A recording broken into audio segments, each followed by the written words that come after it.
Hai guys, welcome back to Gampang Aja Online Course. Di video kali ini, gue bakalan bahas materi mengenai Statement of Financial Position atau laporan posisi keuangan. Nah, langsung aja kita ke materinya. Nah, kalau misalkan biasanya kalian sering dengar ya, persamaan akuntansi itu aset sama dengan equity plus liability.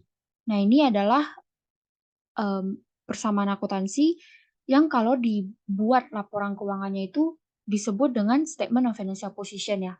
Jadi kalian bisa lihat komponen-komponen dari aset, ekuitas maupun liabilitas itu dari statement of financial position. Nah, statement of financial position itu biasanya juga sering kalian dengar dengan sebutan balance sheet.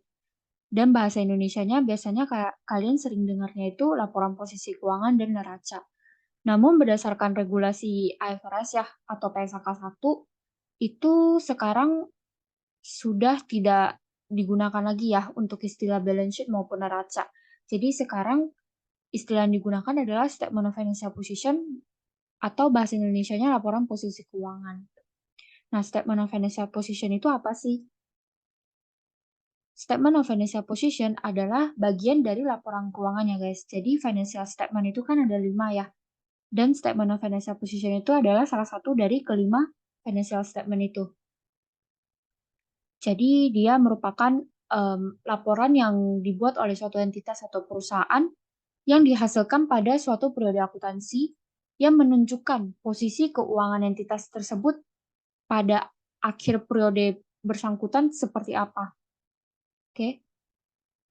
Next, kita lanjut ke elemen yang ada di statement of financial position. Nah, seperti yang sudah disebutkan tadi ya, ada aset, hutang, maupun ekuitas. Nah, aset itu apa sih? Aset atau harta itu merupakan sesuatu milik perusahaan atau entitas sebagai hasil dari peristiwa masa lalu dan dapat digunakan di masa depan untuk memperoleh keuntungan. Sesuatunya itu apa? Jadi kalau misalkan kalian dengar aset atau harta, itu kan selalu mungkin kalian kepikirannya duit ya atau cash. Nah, di sini aset atau harta itu tidak hanya berupa cash ya, tapi juga bisa berupa plan aset. Jadi misalkan kayak kendaraan, mesin, atau bisa juga intangible asset atau aset yang tidak berwujud. Misalkan hak paten, hak cipta, dan sebagainya. Nah, itu untuk aset. Kalau hutang itu apa? Hutang itu adalah sesuatu yang harus dilunasi oleh perusahaan akibat kejadian masa lalu sehingga akan mengakibatkan pengurangan aset. Nah, sesuatunya itu juga tidak hanya berupa cash atau uang, tapi juga bisa barang dan sebagainya. Itu yang disebut dengan hutang. Dan elemen yang terakhir itu adalah ekuitas. Ekuitas itu adalah residu ya, atau sisa dari aktiva atau aset dikurangi dengan hutang atau liabilitas. Itu yang disebut dengan ekuitas. Oke, kita next ke pembagian dari aset ya. Jadi aset itu ada non-current asset dan current asset. Nah, untuk non-current asset ya berarti aset yang lebih dari 1 tahun ya. Nah, itu terbagi lagi menjadi beberapa golongan. Yang pertama itu ada long term investment. Itu berarti investasi jangka panjang ya, yang lebih dari 1 tahun. Misalkan ya bisa berupa trading maupun non-trading. Yang penting dia lebih dari 1 tahun, oke? Kemudian ada PPE atau plan asset ya, property, plant, and equipment. Ya, itu ada land, building, vehicle, machine, dan sebagainya. Yang sekiranya itu masanya itu lebih dari 1 tahun, itu masuk ke non-current asset. Kemudian ada intangible asset. Intangible asset itu aset yang tidak berwujud ya. Jadi misalkan kayak goodwill, hak cipta, hak paten, dan ada other asset. Other asset di sini yang tidak termasuk ke dalam 3 golongan ini. Itu nanti dimasukinnya itu ke other asset. Nah, kemudian ada current asset. Current asset berarti yang kurang dari 1 tahun. Itu misalkan ada persediaan barang dagang ya, inventories. Itu biasanya hanya ada di perusahaan-perusahaan yang sekiranya ada stok barang ya, misalkan perusahaan retail, perusahaan dagang, manufaktur, dan sebagainya. Kemudian ada receivable. Receivable di sini, disebut juga dengan piutang ya, piutang dagang. Ini jangan lupa yang dilaporkan itu sebesar netnya. Jadi dikurangin dulu sama AFDA jikalau ada. Jikalau memang, perusahaan tersebut punya akun AFDA ya, atau dia menggunakan pendekatan allowance ya, oke. Nah, kemudian ada prepaid expense, itu adalah beban dibayar di muka.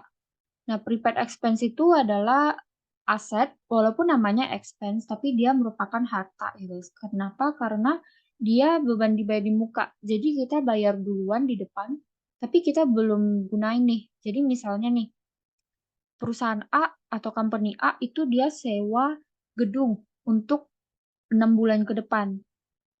Nah, berarti dia udah bayar nih, eee, uang sewa 6 bulan ke depan.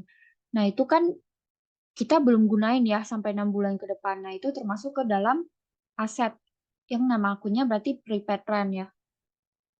Kemudian ada short term investment, itu investasi jangka pendek ya yang kurang dari 1 tahun, dan ada cash atau, uang ya, kas ya.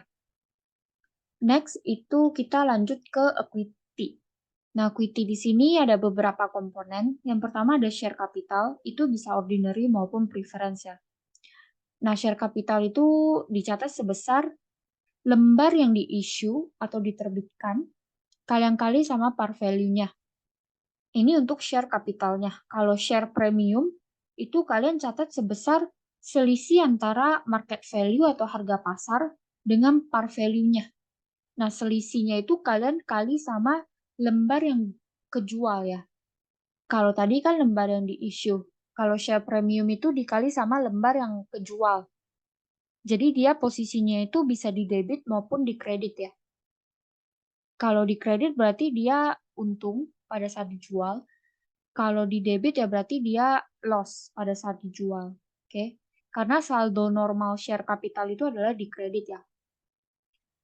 Untuk ekuitas itu majority saldo normalnya itu di kredit. Return earning juga saldo normalnya di kredit ya. Nah, ini kalian catat sebesar ending return earning dari return earning statement. Jadi sebelum kalian prepare statement of financial position, biasanya kalian akan membuat yang namanya laporan ini ya, return earning statement ya. Nah, return earning statement itu kan dia menghasilkan RE ending.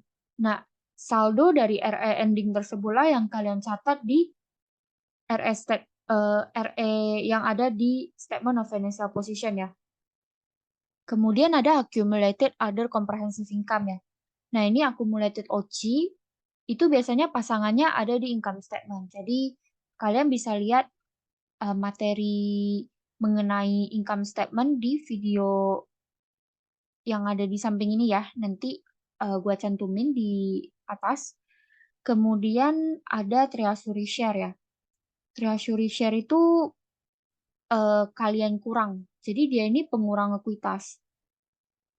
Kalau misalkan kalian lihat ini semua ditambah nih. Nah, kalau treasury share nanti kalian kurangin ya. Jadi jangan dijumlahin. Karena treasury share itu merupakan share yang menjadi pengurang ekuitas. Oke. Next kita ke liabilities. Itu juga sama ya, ada non-current dan current ya. Kalau non-current yang lebih dari 1 tahun, misalkan hutang bank. Misalkan perusahaan punya hutang sama bank yang lebih dari 1 tahun. Nah, itu dicantuminya ke non-current liabilities. Kemudian ada provisions, notes payable, sama deferred income tax. Sedangkan kalau current liabilities ya yang kurang dari 1 tahun, itu misalnya income tax payable, accounts payable, atau hutang dagang ya, notes payable, bank loan juga bisa, tapi yang udah kurang dari 1 tahun, short term short term debt, kemudian ada current maturities of long term debt ya. Pokoknya segala kewajiban atau hutang yang kurang dari atau sama dengan 1 tahun itu kalian masukin ke current liabilities. Oke, next ini adalah contoh statement of financial position ya.